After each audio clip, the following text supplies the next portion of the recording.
So introduce, say your name, then introduce yourself. Okay. Tell us a little about yourself. Okay.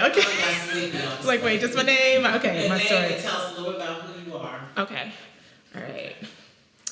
Hello, my name is Asha Daniels, and I am a fashion designer, and my brand is Asha Ma. I am Cincinnati born, and I'm an alum of St. Ursula Academy, the Queen City Foundation, and the University of Cincinnati's DAP program. I'm a fashion designer, and I have competed twice on Project Runway and Project Runway All-Stars. Very nice, thank you. Yeah. Tell us about your art journey. Wow, what a deep question. Okay.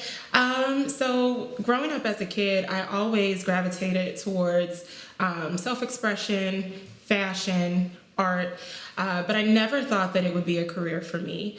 I will say that my mom taught me how to sew at a very young age because I always loved fashion, but it wasn't until I got into high school and I had an amazing design teacher who really opened up my eyes to the fact that I could make a career out of fashion design.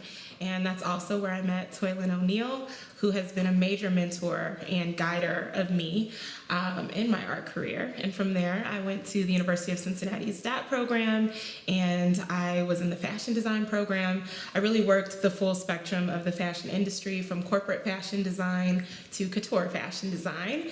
And from working that really wide range of different types of fashion companies, I really learned that I wanted to be my own business person and my own fashion designer.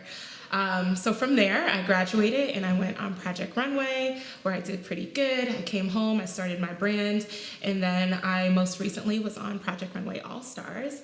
And this past year, I was really excited to be the Taft Museum's 2021 Duncanson Artist in Residence. So a center like the ROMAC needs to exist because as a Black artist or designer, a lot of times we feel like motherless children. I mean, if it wasn't for mentors in my life like Toylin O'Neill, I really would have little to no direction on how to carve out my own path as a fashion designer and how to figure this out on my own and do this on my own.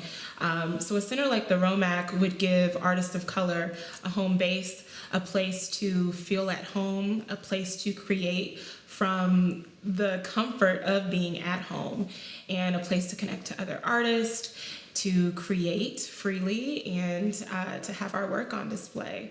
So the ROMAC is needed. I'm glad. I wish it would have existed sooner, but I'm glad that it's going to exist now because I intend on being all up in the ROMAC. So. How would you like to interact with the ROMAC? So, would you want to have your own fashion show? Would you want to be a judge at a fashion? Is there any ideas? Yeah. Oh gosh. So I feel like we're already having like quarterly fashion shows at the ROMAC. I already have the vision in my head, and it's such a beautiful landmark across the street from my old church, St. Joseph. So it's in a beautiful, historically Black community that is actually really meaningful to me. So I'd love to have fashion shows there. I would love to come and teach young up-and-coming fashion designers and give them the direction that Toylin O'Neill was able to give me throughout my career. I could see myself holding different workshops there, different artist talks there, and just having a home base to kind of work out of and be there all the time. So I'm excited. The future of art. The future of art is Black and female. So no better person to be spearheading this than Toylin O'Neill. Awesome. Thank you so much. Thank you.